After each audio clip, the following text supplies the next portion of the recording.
I absolutely think of times like when it was so cluttered in here, and usually the office is when it was the worst for me. Okay. Because the office was just kind of the catch-all. Oh, what do you want me to do with this? Just throw it in the office, right? So I absolutely can think of times where this area has, almost given me anxiety. Like I just don't want to be in here. Welcome to Fireside Talks, where we help bring you from survival to stability. Through skills, support, and the hope of Jesus Christ. So, have you ever felt like you've kind of got your life all together and you get this one room super clean and then you open that one closet? Yeah. Because that's where you put everything when you clean a room, is in the closet. So today we're going to talk about how space really kind of affects your mind, your stress, and really even your spiritual life. So if we are looking at some of this, we'll see in Matthew 6:21 that it says that value shows up in how we live our life. And that would include our space, our home, our apartment, our whatever, the area around us. So do you really think that the environment affects your mood or mindset? Oh, yeah, absolutely. Yeah. So, I can't think of how many times that, like, even in the room we're in right now, where I was like, I just don't want to be in there. Oh, yeah, for sure. Because it was so cluttered. So, do you think there's a big difference between clutter and this is a conversation we have often because we have so many kids in our house. Mm-hmm. But do you think there's a difference between clutter and just, this is our life? Oh, yeah, absolutely. If you can look at an item on whether or not, have a reason as to why you're keeping it, just having things around, papers laying everywhere, knickknacks everywhere, and nothing really having, meaning, that's clutter. Sure. Tell me what you mean by meaning. By meaning, I mean it has a connection. Someone gave it to you for a specific reason. It represents something to you. There's a story behind it. Okay.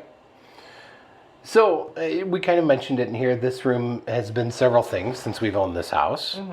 It's been a bedroom, an office, a dining room. It's just all kinds of stuff. And a living room. Yeah, well, game room. Yeah. At one point. But I absolutely think of times like when it was so cluttered in here. And usually the office is when it was the worst for me. Okay. Because the office was just kind of the catch-all. Oh, what do you want me to do with this? Just throw it in the office. Right? Mm-hmm. So I absolutely can think of times where this area has... almost given me anxiety. Like, I just don't want to be in here. Yeah.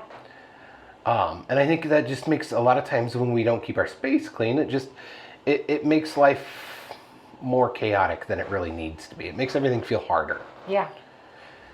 So, if our space reflects what we prioritize, what does that say about our treasure?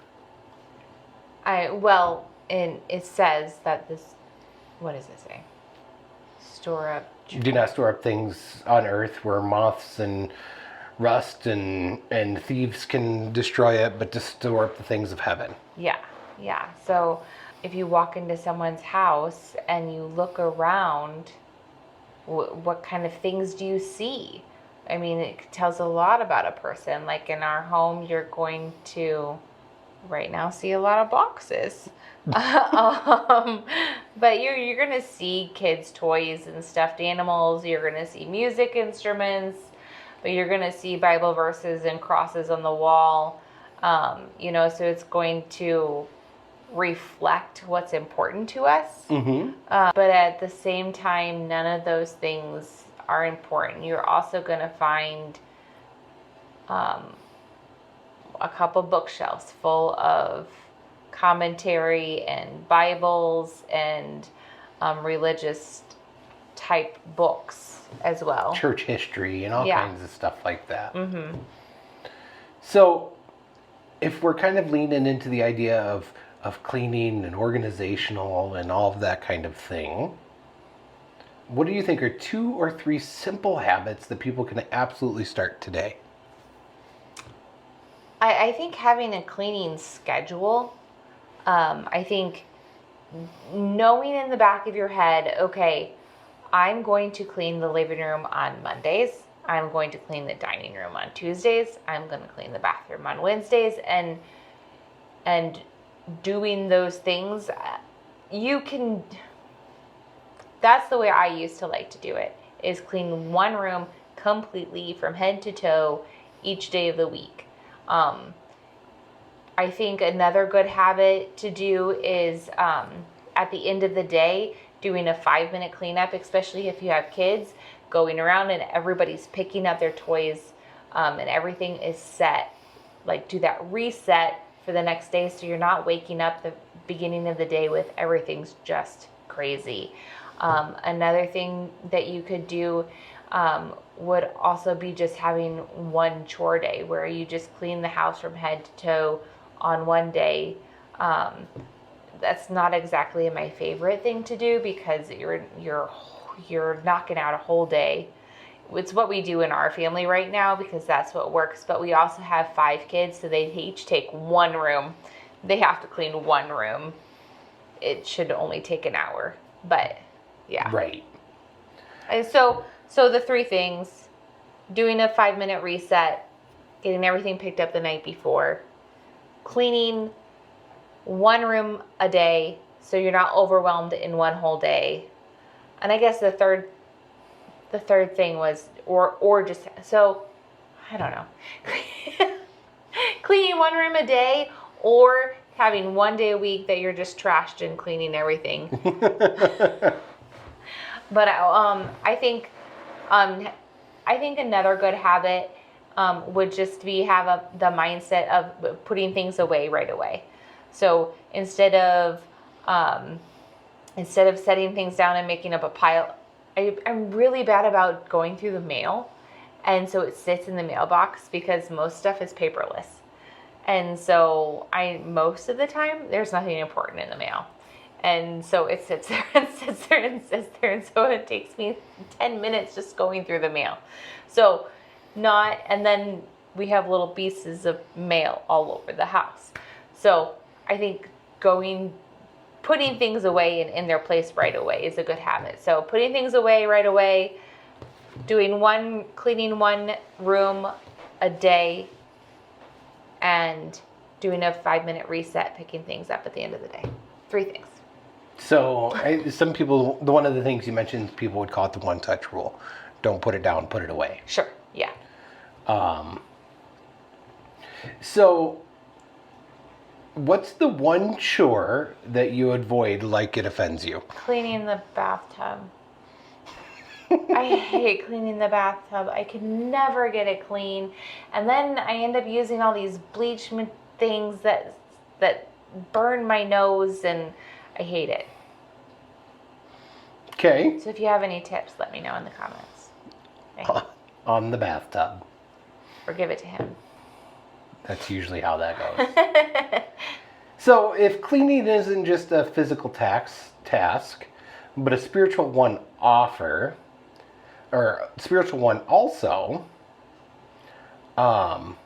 why do you think it is so hard for us to let stuff go?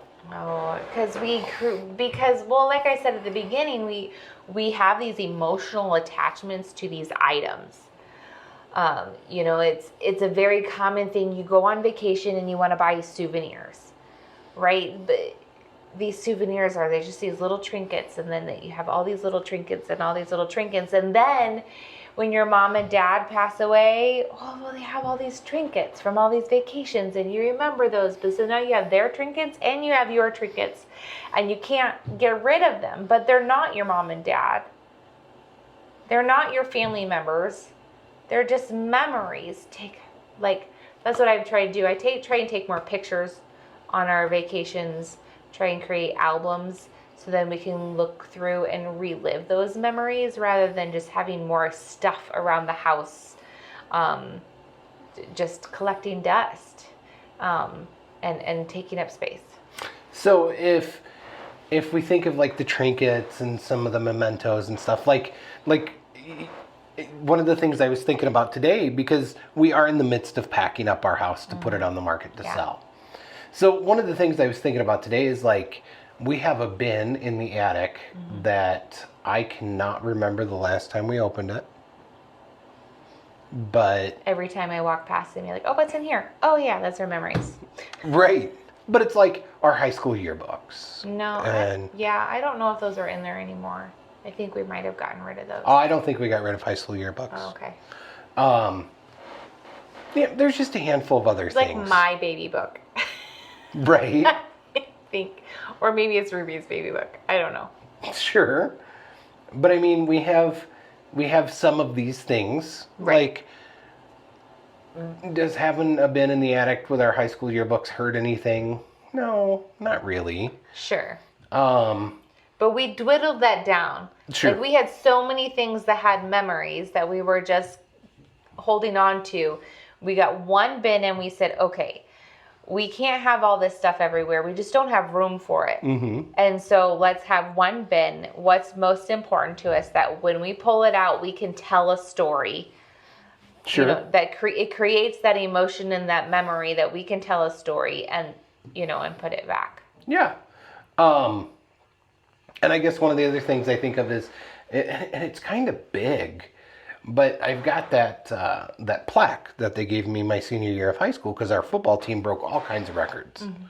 We broke all kinds of school records, most wins in school history and playoffs and all this other stuff. And like that would be one of those things that it really doesn't mean anything to me now, but I have a hard time getting rid of it. So, like, I don't feel like it's hurting us to have it, but how do we decide what is worth keeping? What do you... Like when we get to that kind of stuff, how do we decide what's worth keeping? You just have to wrestle with it yourself. I have so many, and as we were packing up, I have so many paintings. I love to paint. But what do you do if you love to paint and you have paintings and they're not really good enough to sell?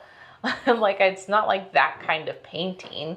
But what do you do with them? A few of them we've hung up, but when we were packing, a couple of them got ripped. And it's like, okay, whatever. Like, it is what it is. I mean, it was a special painting. Like, we enjoyed having that painting. It was a nice painting. So I took pictures of them. I'm like, well, maybe I can get prints of them later to replace it. I probably won't. It'll just sit in my photo memories. But, it just, sometimes if we just take pictures of things so that they can sit in our memories, and there's so many things that you can have slideshows of pictures to pull back memories. They're so nice to pop up. Mm-hmm. But you have to wrestle with it because ultimately it's not going to go with you. It's not going to go to heaven.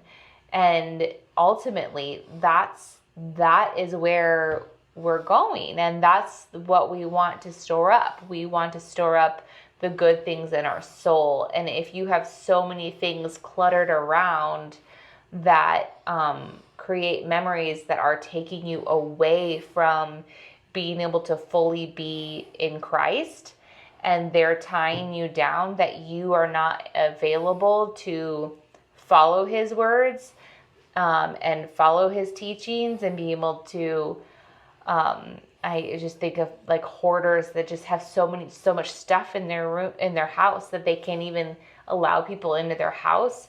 Like that's not following his words, because we should be loving and inviting to people. So if you have so much stuff that you can't follow Christ, then it's too much. Sure. And we definitely live in a stuff-focused world right now. So we're not supposed to store up our treasure. It's not supposed to be things. Mm-hmm. It's not supposed to be stuff. So I feel like we've kind of talked about how that practically looks in our home. Yeah. But if we're thinking of how, just again, packing up the house this week, I kind of got overwhelmed in the garage. And I got overwhelmed in the bedroom. Right. But like I look at things like tools, Well, I don't want to get rid of tools because I will use them, but Yeah. obviously I don't use, a wrench every day. Right. Not on a daily basis. Sure. So if we're thinking of organization and some of these cleaning type hacks, so what systems do you think actually work for busy people? If we're talking about cleaning and organization. I think the big thing is putting things away as soon as you get it. Like if it's not something that you want, if you don't have a place for it, then pitch it or donate it or something. If you don't have a place for it, if you don't know what to do with it, then either create something or get rid of it. I think to have a season, like every fall, we're going to go through this. We're going to go through our junk drawer, or we're going to go through the utensil drawer, we're going to go through the basement, or we're going to look at this in the attic, or having that routine of that season of where you're going to sort through things. Because my big thing when I was getting overwhelmed in the closet was we had these bins in the front of the closet of the things that we used, but I didn't even know what was behind it. Like I ended up clearing out our closet, throwing away most of the things because we had forgotten what was behind there. So I think for busy people, just setting aside a season, or that you're going to go through this item. Sure. So we've talked about the idea of maybe having a schedule almost on decluttering. We've talked about the one-touch rule, the idea that if we pick it up, we don't just put it down, we put it away. What's one other small change you think that makes a real big difference when it comes to cleaning and decluttering? I think having everybody in the household on the same page. Right? I don't know. Do you have something else? No, I really don't. I think the put it away right away and kind of the season thing. Of course, I've listened to some of those podcasts from the minimalist type people. Sure. And I really kind of like the 2020 rule that most things in our home, because we all have that drawer, that bin, that toolbox, that closet of, but someday I'm going to need this. Sure. And that 2020 rule of the idea of that most of those things we can replace in 20 minutes for $20 or less. Right. Most of them. There's, and you see some of these funny videos on the internet of that dad that has that weird shaped piece of wood and he's had it in the garage for 35 years. Right, just in case. And he finally gets to use it. But I think kind of that idea that most of the things that we're holding on to just in case, they're not expensive and they're not hard to replace. Sure. There's another rule too for your closet that if you haven't touched it in 30 days, then you probably don't need to wear it. Like I don't necessarily like that rule because in South Dakota we have very differing weathers here in the Midwest. So seasonal clothes get put away for 6 to 9 months. Right. Well, this is probably the first time I've wore this shirt in 4 or 5 months. Right. Yeah. Because it's warm today. Right. So I would say in a year, if you haven't worn that in a year, then absolutely it's time to get rid of it. And I also don't like to keep more, unless it's for a specific event, like a specific dress up outfit or dress down outfit, or like I have a couple sets of like paint clothes, which even then sometimes like, I don't need to keep hold of this. But I don't like having more than like 10 sets of clothes. Like we have a week's worth of clothes, and then past that, like, why? You're not going to wear it within a week. Why? I don't know that I completely agree with that. I have a lot of clothes. Anyways, so can you think of something over the years that we've tried and it just didn't work?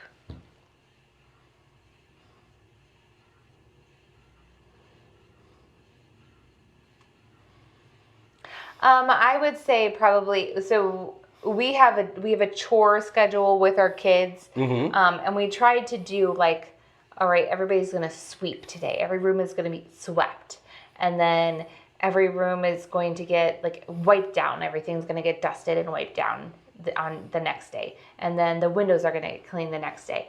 And even though everything was getting clean, it never felt like the house was clean. Sure. So by having a chore day, we have one day where the whole house is getting cleaned. And when the way I used to do it was just when our kids were much younger, me cleaning one room a day just constantly kind of kept the house in clean. Right. Because if we just clean the windows but don't pick up the stuff on the floor of the house, great, the window's clean, but the rest of the house is dirty. Right. Yeah. So I would say that didn't work when we were trying to do that. Sure. Now I know that we have not had this issue that I can think of. But could you see where it goes from I just want to keep it clean and organized to it becoming an obsession?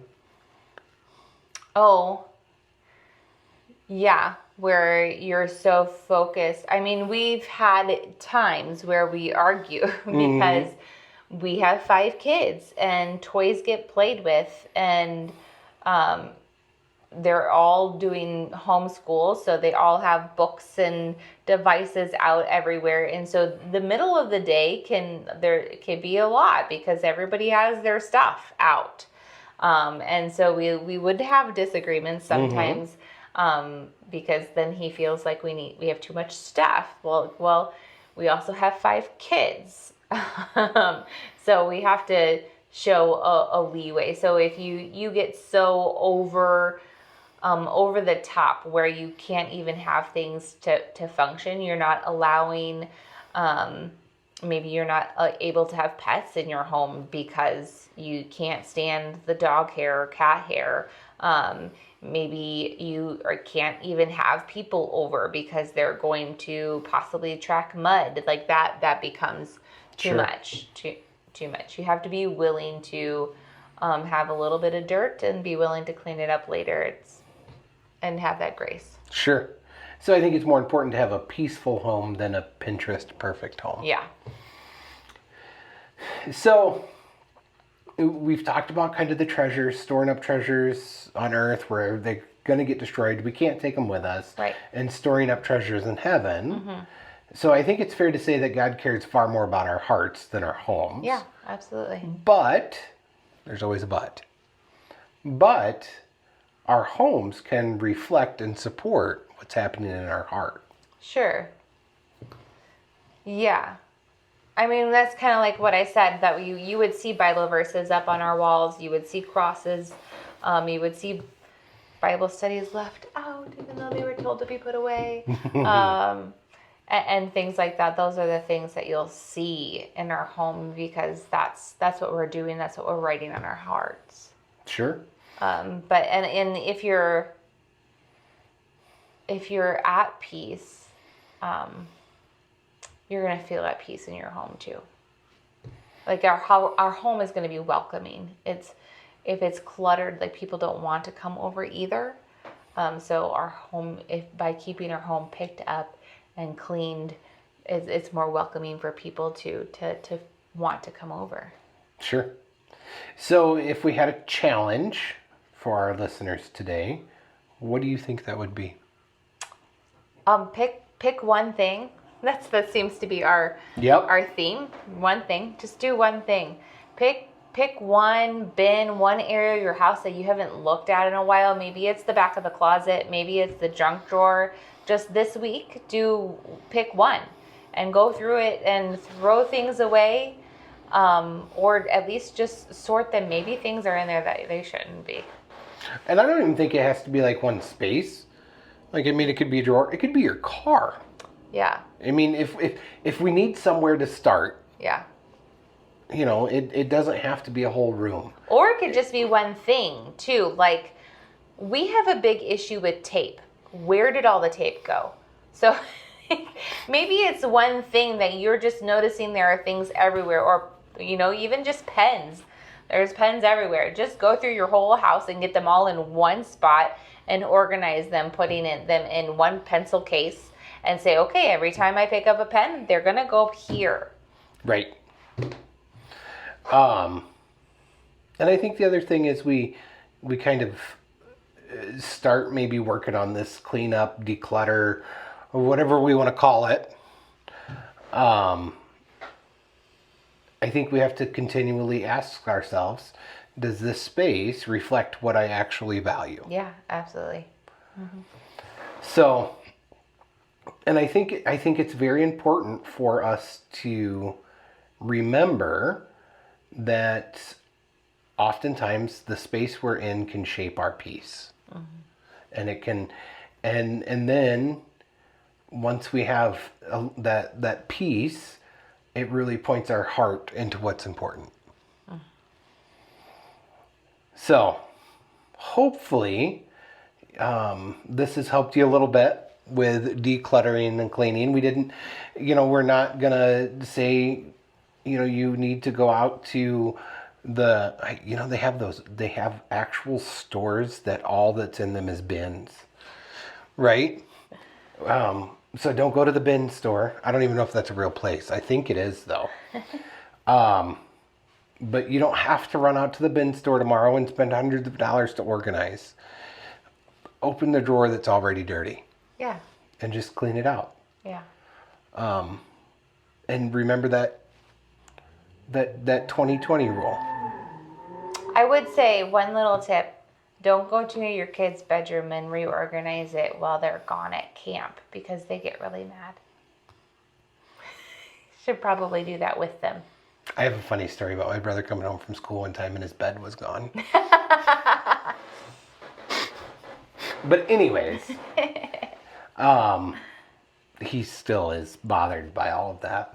But anyways, hopefully you've got one thing in mind after listening or watching this, that I am going to go work on this spot today. Yeah, and hopefully through the stories that we told you, you know that we're not perfect either. At the moment, we do not have a junk drawer. Well, that's because we dumped the junk drawer into a box and it's in storage. But, I mean, we have tape and pens all over the house that we can never find. We have this drawer thing over here, which I do not know what's in it other than one drawer is diapers. So we're not perfect either. It's a constant evaluation, and you just have to take it one season at a time. And even being clean and organized ends up saving you money in the long run. Yeah. Because as I was cleaning the garage, I recognized how many tools I've bought over the years because I couldn't find the one I was looking for. And now I have 2 or 3, or I think I have like 13 hammers in the garage right now. And packing tape. Yeah, and there's packing tape out there too. The tape is everywhere. It is. So hopefully you've enjoyed this today. Hopefully you got something out of it. Hopefully you're going to be able to go find that one space to start working on today. But in the meantime, make sure you like and subscribe. Share our podcast so we can get the word out there. Visit our website, firesidecommunity.org. All of our podcasts are listed on there, so you can easily find them by topic if you'd like. And our merch is also on there, which I'm sporting right now. So we got that on there, and 100% of the proceeds of all of our merch goes straight to firesidecommunity.org. We are moving out. We have some interesting things that are in the mix of options. So hopefully next week when we do our podcast, we'll kind of be able to let you know where we're moving to. Right now we don't know. We're just packing up the storage unit and getting out of the house. So yeah. Because we do have 5 kids and we have to clean this place up before we can sell it. Yeah. All right. All right. We'll see you next week.